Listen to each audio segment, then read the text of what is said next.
Welcome to the deep dive. Today, we're really getting into something critical for anyone in high stakes, especially you, the day trader. It's about self-doubt, where it comes from, how it messes with your performance, and the mission for this deep dive. Simple. We want to pull out the key insights from our source today.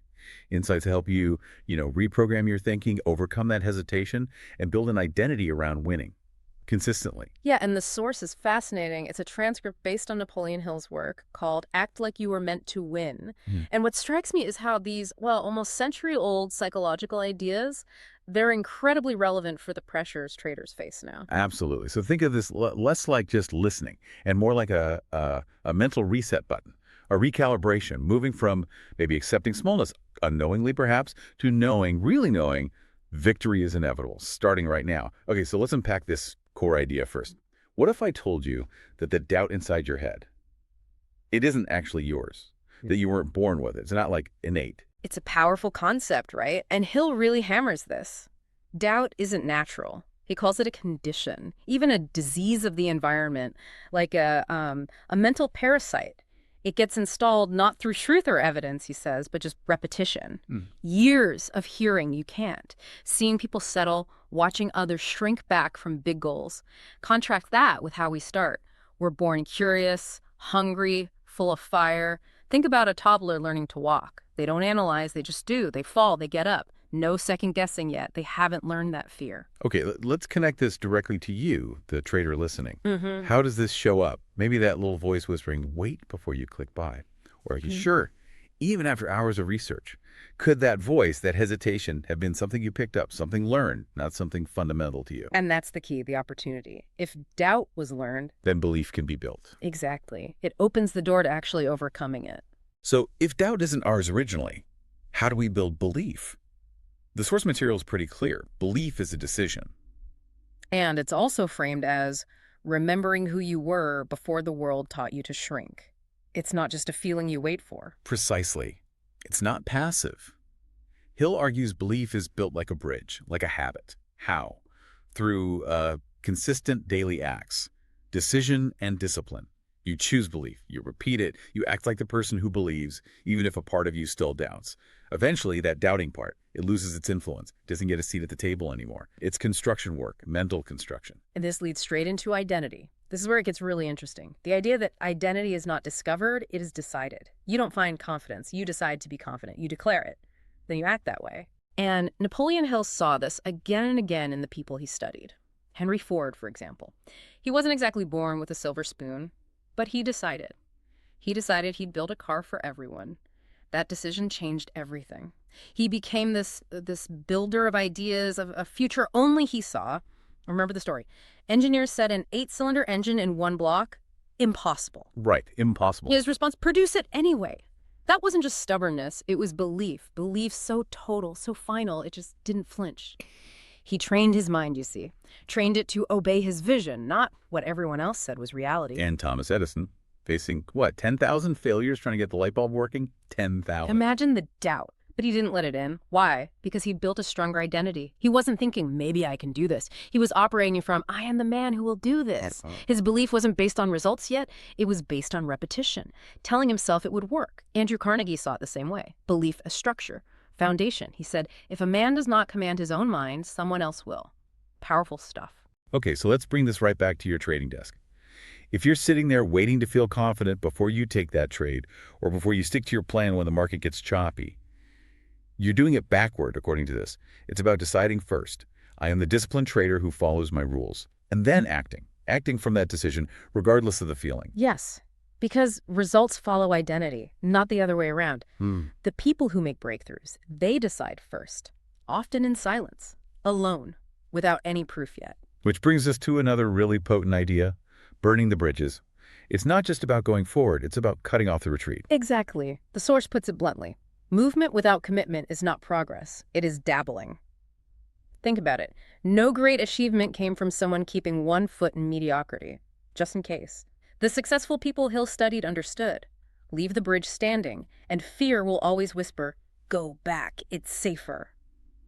The classic example is Hernan Cortez in Mexico, 1519. Burns the ships. Yeah, literally. No way back. Forces commitment. There was simply no retreat. And this isn't just ancient history or warfare.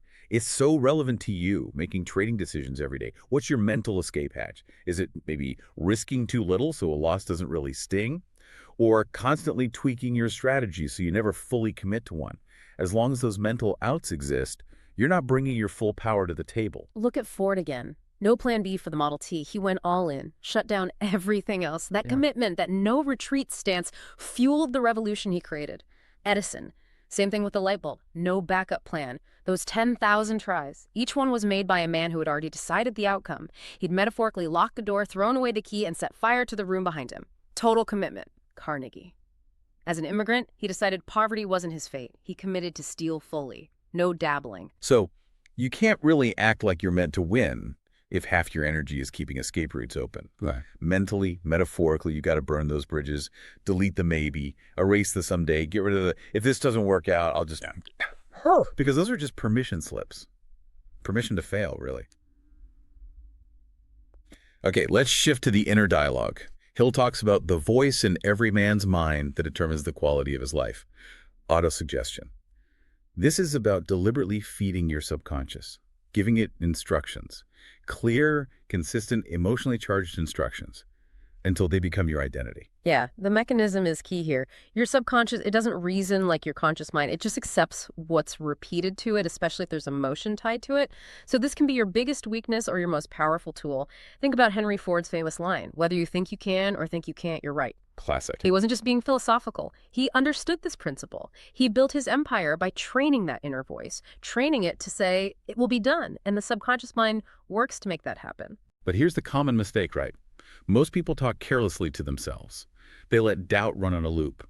Hesitation, worry, even sarcasm about their own abilities. And then they wonder why they're stuck. Your subconscious doesn't get irony. If you joke about failing, it takes that as an instruction. Look at Edison again. His response to the 10,000 attempts, I haven't failed, I've just found 10,000 ways that won't work. That wasn't just spin, it was programming. A mental script he ran, so strong, so repetitive, that the idea of failure couldn't even take root. Carnegie did this too. He told his mentees, write down your main goal, your chief aim. Right, read it aloud, morning and night. Exactly. Why? Because he believed repetition makes you unstoppable. The voice you speak becomes the voice you hear inside. The voice you hear becomes the voice you believe. And what you believe shapes your reality, your actions, your results. So, ask yourself honestly. When things aren't going well in your trading, when no one's watching, what are you really telling yourself? Yeah. Is that internal chatter helping you trade better? Helping you be decisive? The good news, the really empowering news, is you can change the script. Maybe start a ritual. Look at the mirror each morning before you sleep. Declare your new identity. Something like, I act before fear gets a word in. I don't drift. I don't delay. I am the trader who follows through. And this isn't just motivational fluff. There's real neuroscience here. Repetition literally strengthens neural pathways. You're rewiring your brain. Thought becomes habit. Habit becomes instinct. Instinct becomes destiny. Okay, let's tackle another huge hurdle for traders. Emotion. The tyranny of emotion. Most people, probably without even realizing it, live by how they feel. They act when they feel good, hesitate when it feels tough, speak up when confident, pull back when uncertain. But the greats, the builders Hill studied, they used a different tempus. They moved by faith. And faith in this context isn't religious belief necessarily. It's a mental attitude, a muscle you build, a discipline, built through repetition and refusing to waver. It's a choice. And here's where it gets really practical for your trading. Feeling fear during a drawdown. That feeling can push you to exit a trade your system says to hold. Feeling euphoric after a winning streak. That feeling, that greed, can push you to take too much risk. Discomfort isn't a stop sign. It's often just the price of admission for playing at a higher level. Think about Ford again. Experts told him impossible. What did he do? Build it anyway. His belief wasn't based on external validation. It was installed inside, through repetition, through action. You don't need to feel the faith first. You need to move as if it's already there. Edison's 10,000 tries. He wasn't feeling great after number 5,000, probably. Probably not. But he wasn't broken because he had decided success was inevitable. Each failure was just data, progress. That's faith in action, not an emotion, but identity backed by relentless action. The big danger is confusing emotion with guidance, thinking that a heavy feeling means stop. But feelings often lie, don't they? They echo old fears, old programming. Faith, as Hill defines it, speaks from the future, from the person you've decided to become. And repetition builds that faith. The more you declare your belief, the more you act from it, the stronger it gets, and the weaker emotion's grip becomes. So ask yourself, who's running your trading? The you who acts on vision and purpose, or the you who waits for the right feeling? Maybe add this to your daily declaration. I act before I feel ready. I am not a slave to emotion. I command it. I walk by faith. Doing this helps you move without needing everything to feel perfect. You learn to trust your chosen purpose over fleeting feelings. All right, let's talk about action itself. There's a fundamental law here. Indecision is the seedbed of fear. It's not failure that freezes us. Often it's just refusing to make a choice. Hill observed this consistently. The most successful people, they made decisions quickly, and they changed them slowly, if ever. They didn't get stuck in analysis paralysis. They didn't need every single piece of information before starting. They decided, they moved, and the path cleared as they went. Okay, traders, how often does this bite you? Indecision, missing a setup because you waited too long, holding a loser because you couldn't decide to cut it, not taking profits. Forward again. Faced impossible problems. Just kept saying, produce it anyway. The world doesn't yield to cleverness alone, Hill argued. It yields to certainty, to decision. Edison decided, I will invent the light bulb. The 10,000 steps followed that decision. Charles M. Schwab offered the top job at U.S. Steel. Said yes. Figured out the how later. Right. Action creates momentum. You act, and your mind catches up. Every time you hesitate, every time you delay pulling the trigger on a trade that meets your criteria, you're whispering to your subconscious, I don't really trust myself. But every time you act decisively, even if the trade doesn't work out perfectly, you reinforce the identity. I am a trader who executes. So, what's still undecided for you? What plan have you put off, waiting for more clarity, more confidence? How much has that delay cost already? And when doubt does creep in, because it will, the approach needs to be ruthless. Doubt must be silenced, not debated, not analyzed, not comforted, killed off. It's just a habit, a reflex you've practiced. You override it with a new one. Maybe arm yourself with some mental commands like, I don't argue with doubt, I replace it. Or, fear doesn't get to speak twice, action silences it. Oh. I do not shrink. I do not flinch. I do not rehearse weakness. Yeah, and doubt won't go quietly. It's like an addiction. It fights back. But when it whispers, you just return to your script, return to your command, return to the truth you're installing now. This new identity means you don't wait to feel ready. You move because you decided you would. Okay, so let's wrap this deep dive up. The core message is clear, isn't it? Your inner game, your decisions, your self-talk, that's paramount. It's all about building that unshakable identity through discipline, action, deliberate autosuggestion, not getting tossed around by feelings or doubts. Absolutely. And the real call to action for you, the trader listening, isn't just to absorb this, it's to make it real, make it a ritual. So what's one specific thing, one small but decisive action you can take, like right now or today, an action that burns a little bridge to indecision, that reinforces this new identity of belief and execution? Not something huge, something small but immediate. Yeah. And a final thought to leave you with, building on all this. If your trading results truly reflect your identity, and if that identity is something you decide on, not something you just find, then what single non-negotiable mental rule or law will you set for yourself starting today? A rule that changes how you approach every single trade, no matter what the market's doing.